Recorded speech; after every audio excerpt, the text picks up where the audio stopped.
Okay, are you ready to hear the story of George Orwell's 1984, the first chapter? Okay, well, here's how it starts. There's a guy named Winston, and he has this idea of something he's going to do. But, okay, well, first let's talk about the setting. Do you know what a setting is? A setting is where something happens. And it's happening in London in 1984, just like the title of the book. But this book wasn't written then. When it was written, it was still in the future. And what I mean by future is it hasn't even happened yet. So it's somebody guessing what it's going to be like in the future in their story. So this guy named Winston is going home from work, and he works at a place called the Ministry of Truth.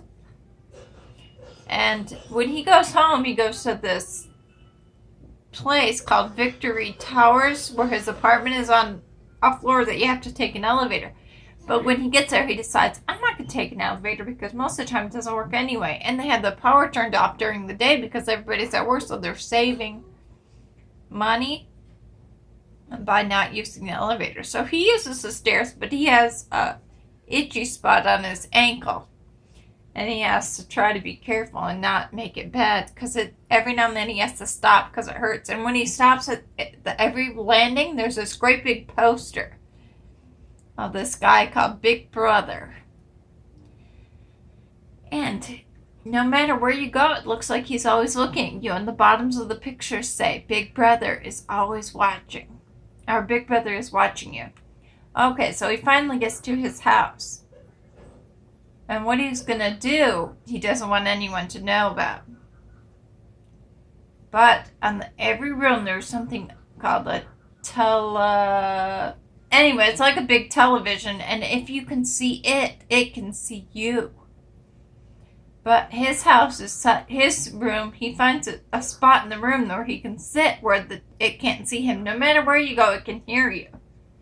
But it won't be able to see him. And okay, well, I'll tell you what he did. He went to the store and he saw a book that had empty pages and he thought, I'm going to write in it. I want to write a journal, but that is not something you're supposed to do.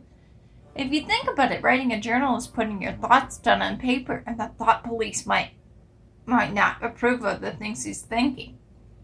So anyway, he sits down and he writes down the date, but he can't remember what he was going to write. He wanted to start a journal, and he was really doing something wrong, so he'd already thought about doing this.